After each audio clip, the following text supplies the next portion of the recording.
Assalamualaikum warahmatullahi wabarakatuh. Innal hamdalillah nahmaduhu wa nasta'inuhu wa nastahdihi wa na'udzu billahi min shururi anfusina wa min sayyiati a'malina.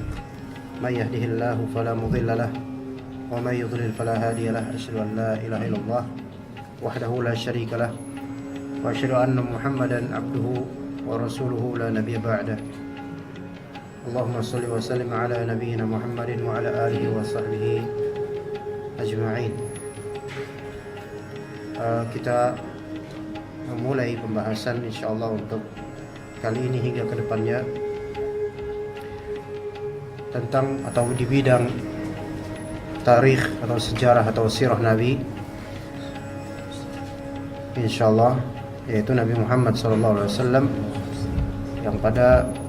yang sebelumnya kita membahas tentang cara mudah belajar Islam, tetapi disebabkan beberapa hal, di antaranya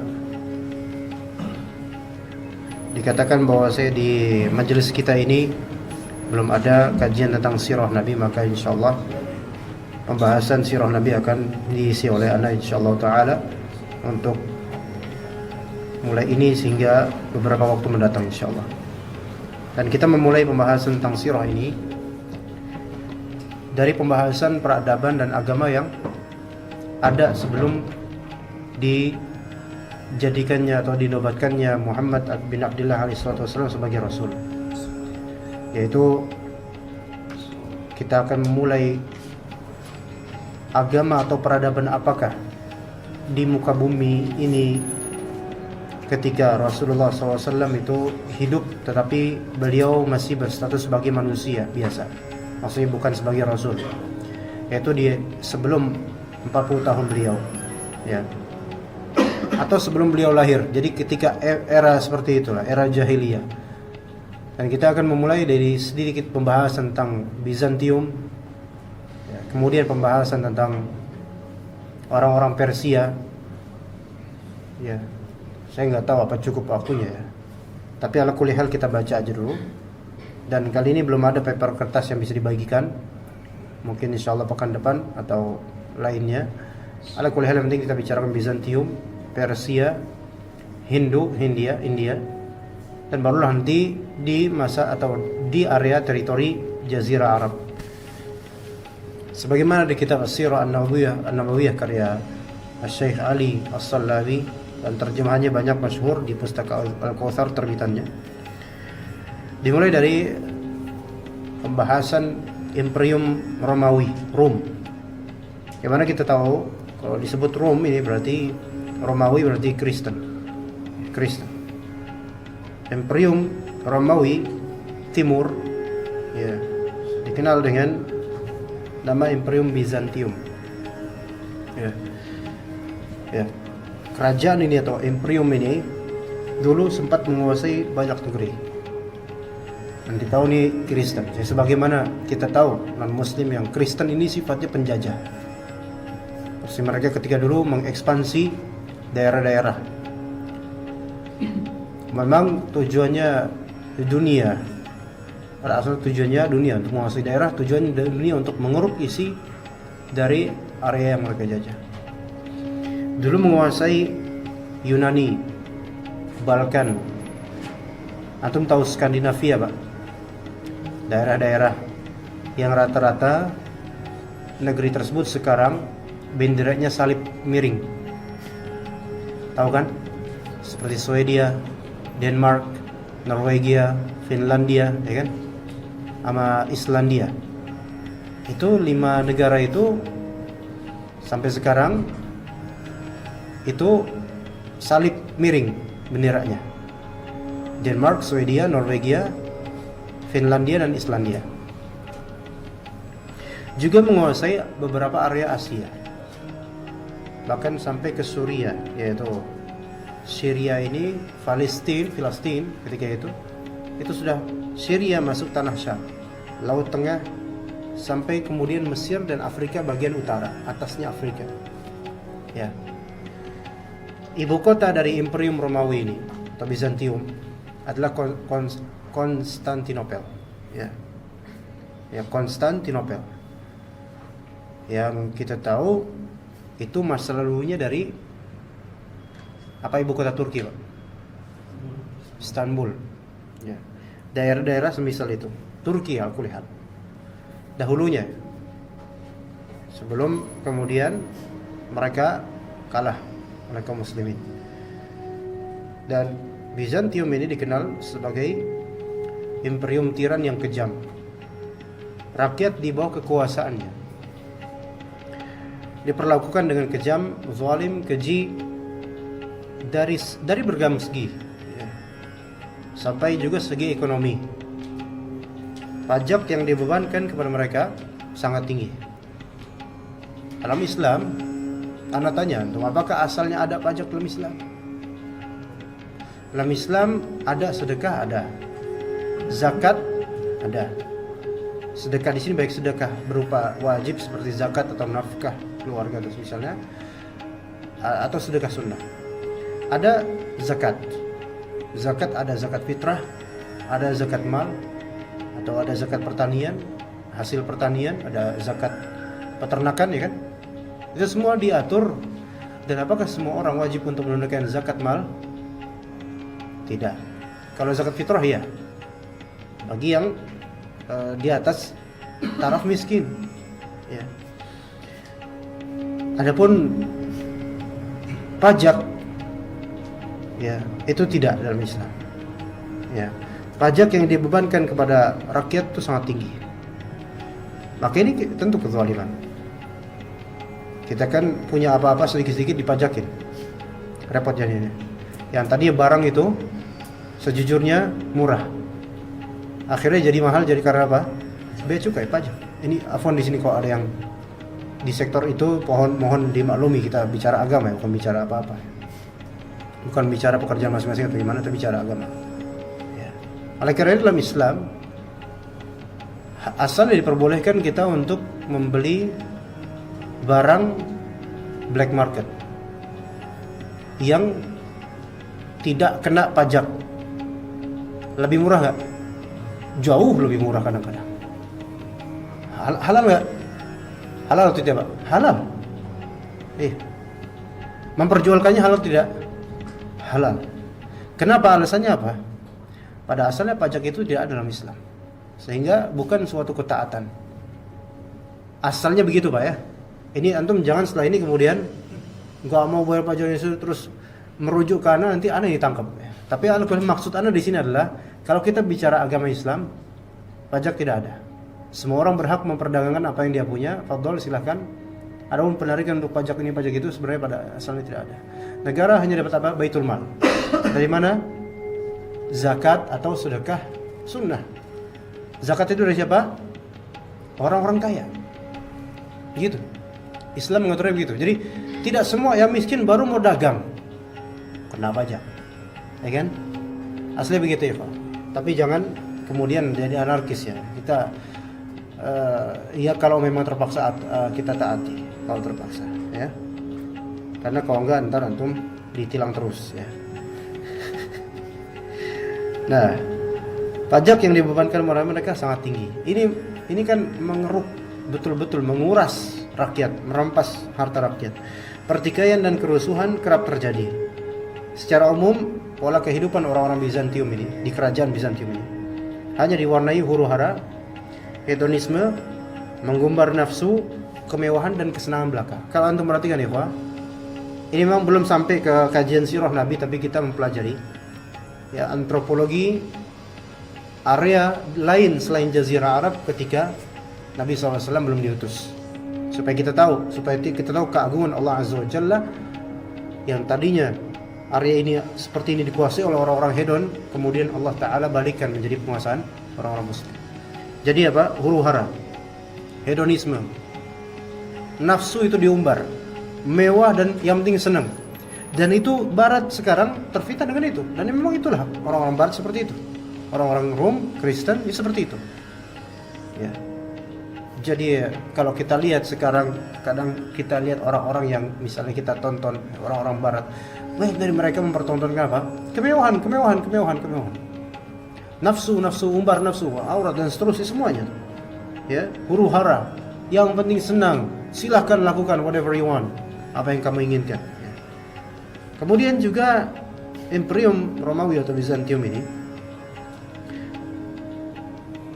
mencakup atau berusaha menguasai area Mesir ketika zaman itu.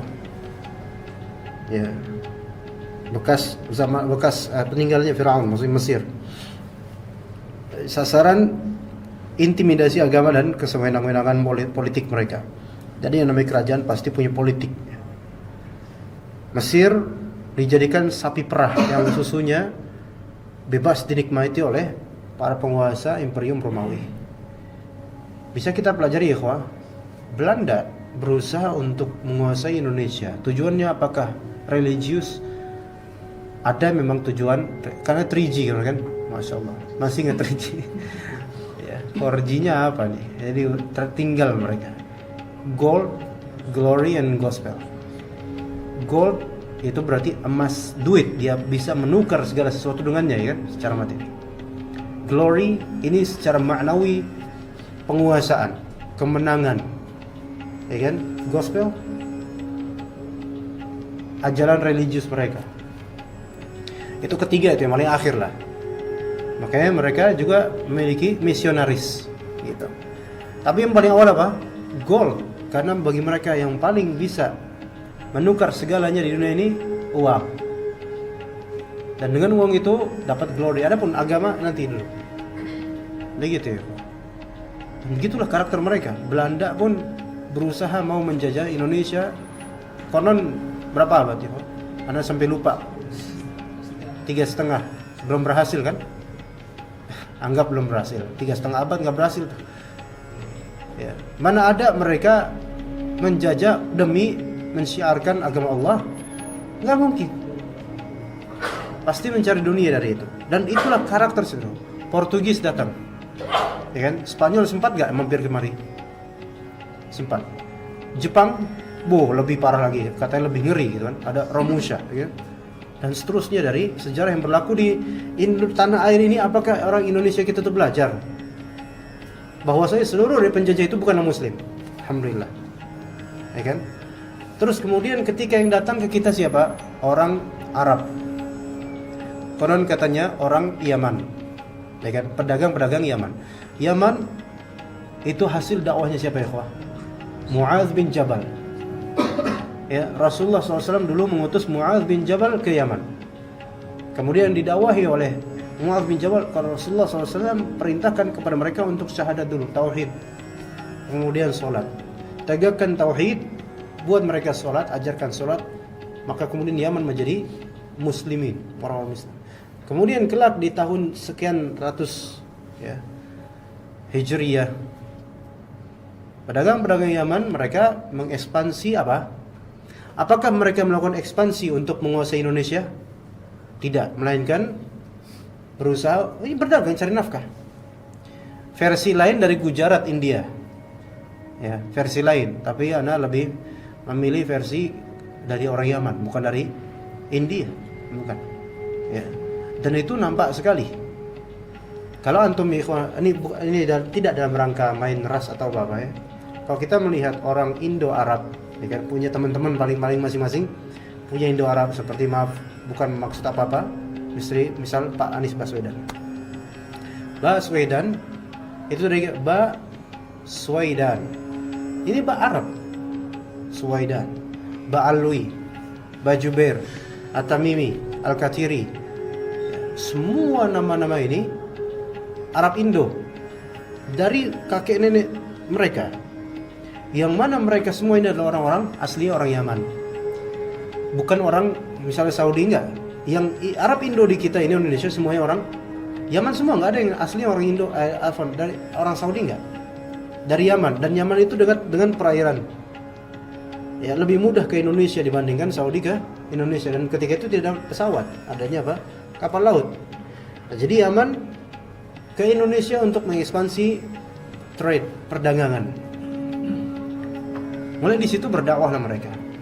Walaupun ada cerita versi yang lainnya, versi India, tapi agak cukup lemah versi yang India ini, lemah, wallahu a'lam. Tapi yang masyhur di kitab-kitab pelajaran versi India, Gujarat. Wallahu a'lam.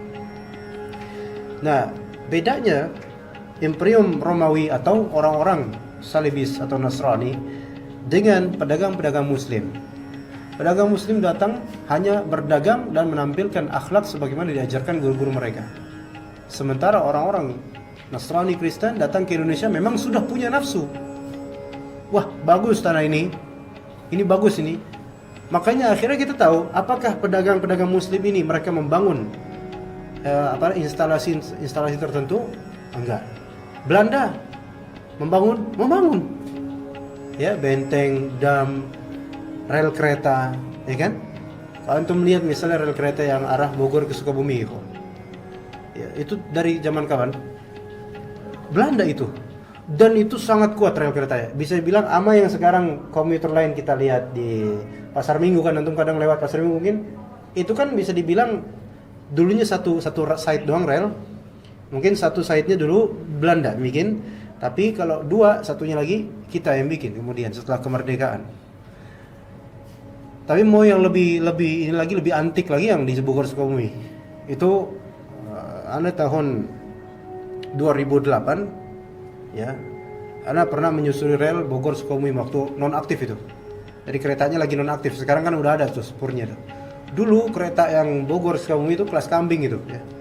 Kelas ekonomi banget ya. Kalau misalnya udah sampai daerah Cibadak atau mana tuh kan agak nanjak itu. Pernah ada cerita udah nanjak kereta udah ngeden, nggak bisa nanjak akhirnya balik lagi. Ya, itu saking dulu kurang bagusnya kereta itu. Kemudian dinonaktifkan, Anda susuri rel, nggak ada kereta deh. Beberapa dari besi-besi itu ada yang udah dicolong. Ya. Dan Anda kemudian melihat dari rel ini agak berbeda dengan rel yang kita lihat di Jakarta Pasar Minggu sekitar. Berbeda dan kuat kokoh, dan tertulis di situ tahun dan nama Belanda gitu sejak sebelum kemerdekaan sampai sekarang kuat. Jadi mereka ketika berusaha menjajah Indonesia, mereka sudah membangun instalasi-instalasi tertentu untuk kemaslahatan mereka dengan cara apa? Memperbudak orang-orang kita. Apakah orang-orang dari Ima Gujarat atau dari Yaman melakukan itu? Enggak menafsu untuk itu. Mereka hanya berdagang. Nah, ini kita bisa memahami bagaimana orang-orang Kristen atau Barat watak mereka. Sedangkan kalau di Syria ini sudah masuk ke area Syam, Suriah kalau sekarang. Praktik kezaliman dan perbudakan di sana merajalela. Para penguasa Imperium Romawi memperlakukan rakyat Syria dengan mempergunakan kekuatan dan pemaksaan. Yang berlaku di sana adalah hukum rimba. Sama sekali tidak ada belas kasihan terhadap rakyat kecil. Banyak penduduk Syria yang menjual anak-anaknya demi melunasi hutang-hutang mereka. Dijual anak-anaknya demi melunasi hutang-hutang mereka. Ini penduduknya, jadi sengsara penduduknya. Syria itu Syam. Syam itu di atas Jazirah Arab, Pak. Dia kalau sekarang ada Saudi, atasnya itu Syam. Daerah Suriah, aman lagi, Pak. Lebanon, Yordania, satu lagi Palestina, ada lagi nggak? Sekitar 4 itu aja. Itu Syam. Dan orang-orang Syam itu kata Rasulullah itu memiliki keutamaan kuat mereka. Dahulu orang-orang Yahudi itu kan setelah udah era Nabi Musa, Nabi Isa udah lewat. Asli kan Yahudi itu banyak di mana? Mesir dan Palestina. Ya, kemudian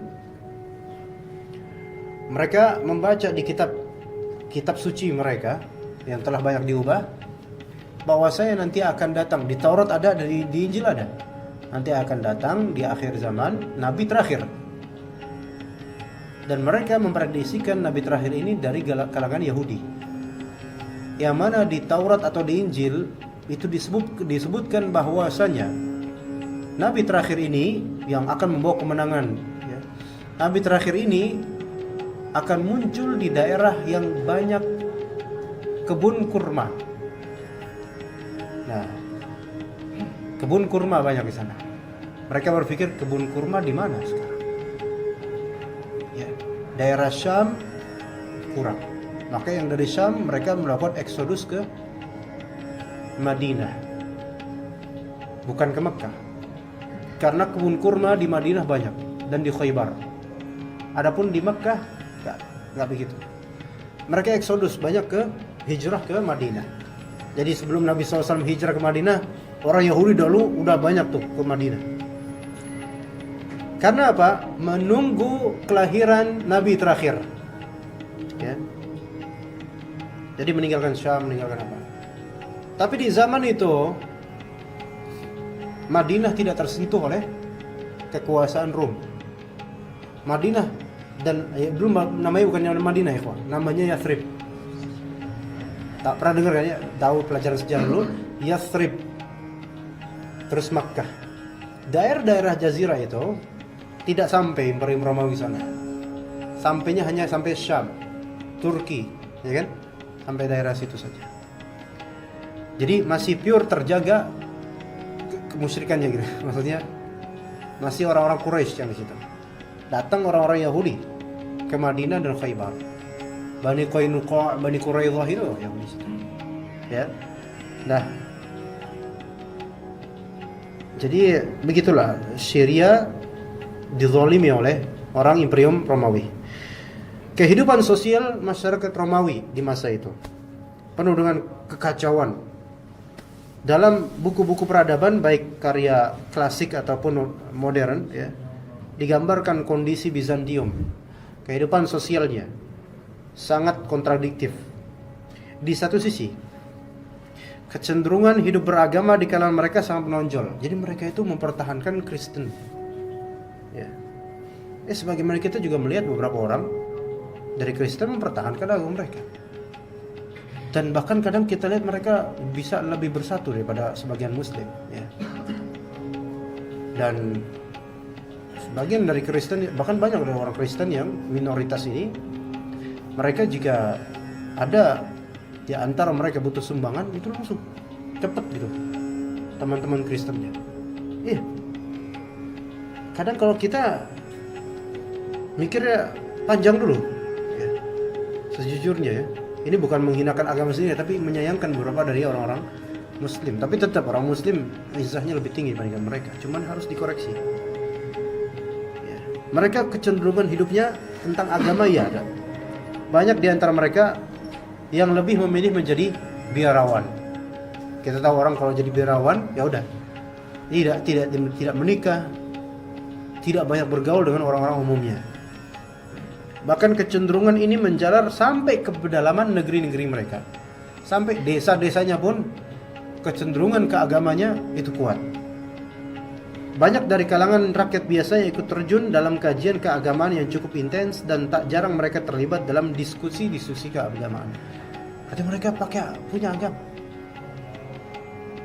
Sebagaimana juga karakteristik kehidupan normatif mereka lebih banyak terdoktrin oleh aliran batiniyah. Namun di sisi lain, agama ya, tapi sisi lain mereka gila kemewahan, senang huru-hara dan suka bermain-main. Sisi lain mereka iya, beribadah ada, tapi mereka sangat duniawi. Ya, di sana ada berbagai macam arena permainan yang sangat luas, yang bisa menampung 8.000 penonton. Dulu 8.000 itu, sekarang udah 160.000 dalam satu arena, ya kan? Kira-kira ya. Di arena tersebut mereka terkadang disuguhi tontonan adu kekuatan antar manusia dengan manusia lain atau antara manusia dengan binatang. Jadi mereka ini karakteristiknya suka dengan game. Afwan nih kalau suka dengan game, bukan maksudnya kayak mereka, bukan. Tapi kita lihat siapa yang menginvent pertandingan sepak bola? Orang Muslim? Enggak. Makanya dalam Islam aslinya perlombaan itu cuma apa? Memanah.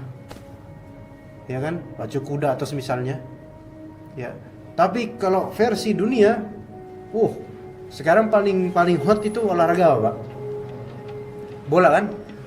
Dibandingkan lempar cakram mana lebih? Lempar cakram mah siapa juga yang mau olahraga? Berat, nggak ada yang nonton gitu kan? Bola. Sekarang stadion berapa ukurannya? Maksudnya berapa kapasitas tribun? Bukan Tribun News ya. Berapa, Pak? Puluhan ribu. Senayan berapa? 70 ribuan. Misalnya stadion paling besar di dunia, maksudnya paling sering ramai dan paling besar. Emirates, Santiago Bernabeu. Hah? Berapa kapasitasnya? Atau Camp Nou? Banyak. Misalnya Prancis misalnya, berapa stadion? Kalian tahu orang-orang ini berarti Italia misalnya, orang Italia.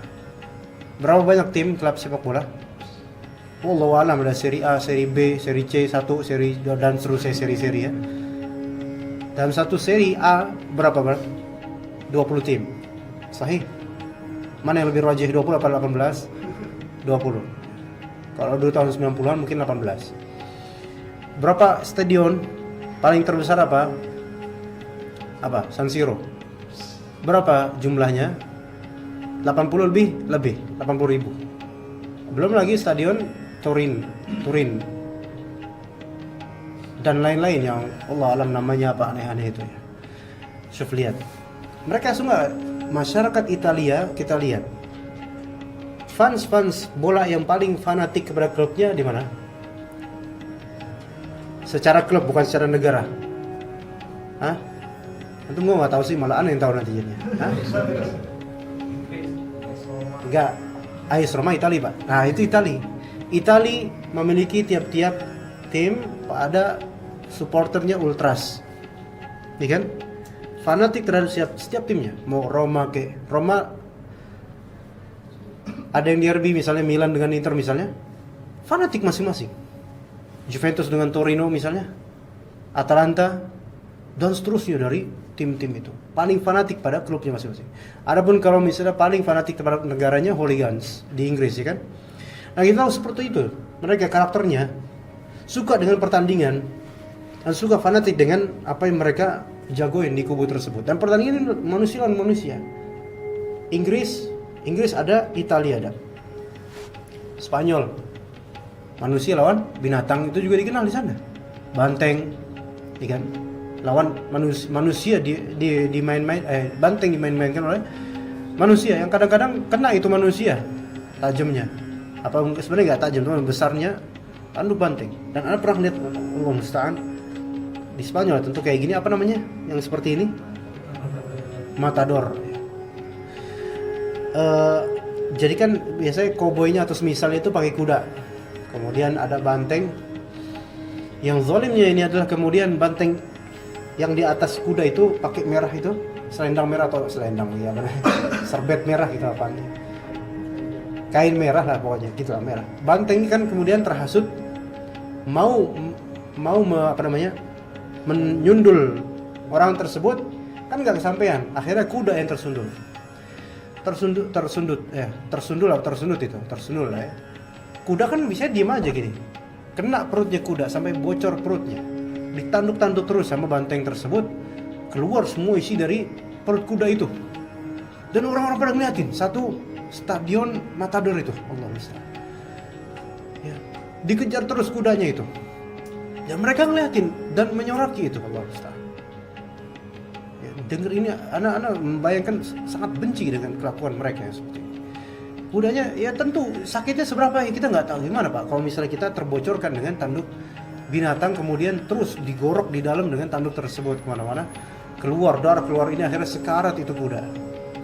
Lihat bagaimana ini orang-orang seperti ini, betapa biadabnya mereka dan kebiasaan mereka. Dan sekarang sampai kapanpun ya, stadion dan bentuk pertandingan seperti itu pasti dikuasai oleh orang-orang yang berdarah Romawi, yaitu orang-orang yang seperti ini modelnya.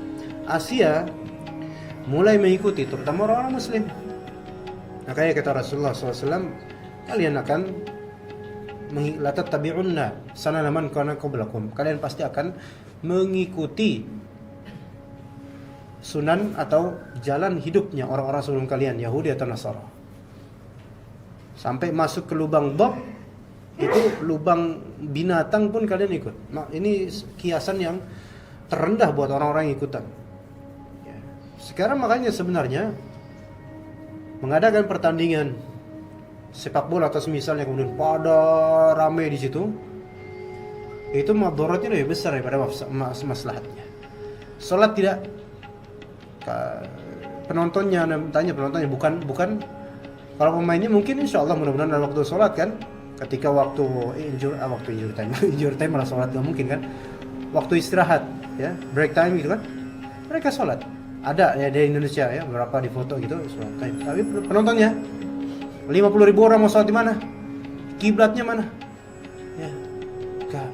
Tuh makanya madharatnya lebih besar daripada maslahatnya. Dan ini tradisi siapa sejujurnya? Orang-orang kafir.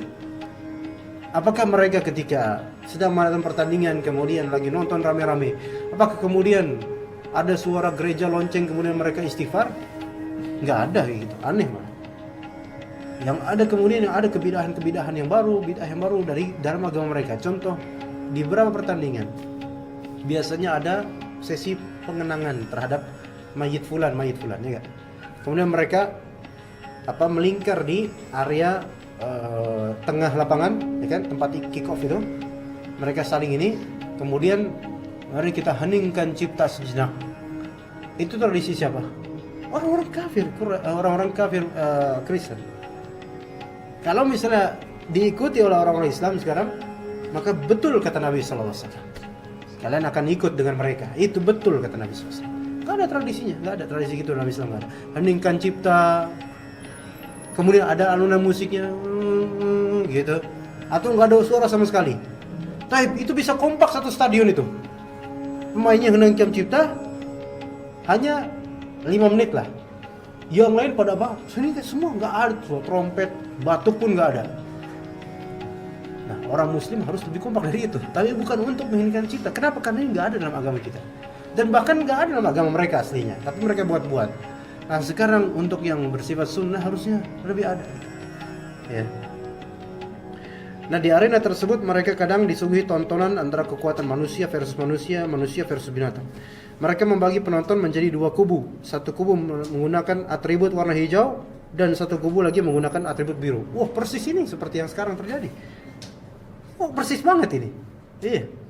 Ya, bukannya kita mengharamkan permainan sepak bola, basketball, bukan. Fadol, silakan ada seragam. Cuma jangan sampai membuat seseorang lalai akan Allah Azza wa Jalla, fanatik dengan klub dan seterusnya. Silakan main sepak bola. Anda pun suka main sepak bola juga. Ya. Silakan main futsal, fadol, tapi jangan sampai lalai dan jangan sampai kemudian menjadikan itu permusuhan. Lihat sekarang Persija versus Persib. Itu udah kayak iblis bertemu dengan ifrit, saing-saingan mana yang lebih buruk gitu. Coba lihat aja. Apakah ini dalam Islam itu bagus? Nggak ada sama sekali. Tapi bagi masing-masing klub, bagi masing-masing fans, itu Masya Allah mereka. Coba sekarang misalnya ada questioner atau semisal itu, bukan questioner, tak bertaruh atau apa misalnya. Kalau kamu bilang sama fans Persija kan, kalau ente bakal anak kasih uang 50.000. Kalau misalnya ente bilang saya mau I love Persib misalnya, itu ada di YouTube itu. Nggak mau 50.000, kasih 150.000, nggak mau, tetap teguh saya Persija. Dan juga Persib itu nggak bakal bilang I love Persija. Itu lihat kefanatikan seperti itu. Ya, karena apa itu? Mengikuti orang-orang kufar. Ya, itu anak-anak muda kita digituin. Sampai kita melihat apa sih arti dari semua ini gitu. Apakah berpahala mereka berfanatik seperti itu? Enggak berpahala. Ya. Gitu. Yang pendukung Persija mohon jangan marah, pendukung Persib ya jangan marah ya. Pak Fikri pendukung mana, Pak? Persikabo ini kayaknya. Netra. Ya. Permainan mereka tak jarang menumpahkan darah dan bernuansa kebuasan. Hukuman yang dijatuhkan pada mereka, Masya Allah, yang melakukan kesalahan amatlah mengerikan dan membuat bulu kuduk berdiri. Gaya hidup para pembesar dan penguasa Bizantium hanyalah berkelakar, foya-foya, berkomplot, basa-basi berlebihan, berbuat jahat dan terbiasa dengan praktik kotor. Ini keadaan ketika itu di area kekuasaan Romawi. Insyaallah pada pertemuan berikutnya kita akan berbicara tentang Persia insyaallah. ya ketika itu insyaallah taala. Mudah-mudahan apa yang kita sampaikan bermanfaat dan bisa menjadi ibrah buat anak dan juga antum. Ya, karena ini waktunya sangat sempit, kita tutup dengan doa kafaratul majlis. Subhanakallahumma bihamdika asyhadu an la ilaha illa anta astaghfiruka wa atubu ilaik. Wassalamualaikum warahmatullahi wabarakatuh.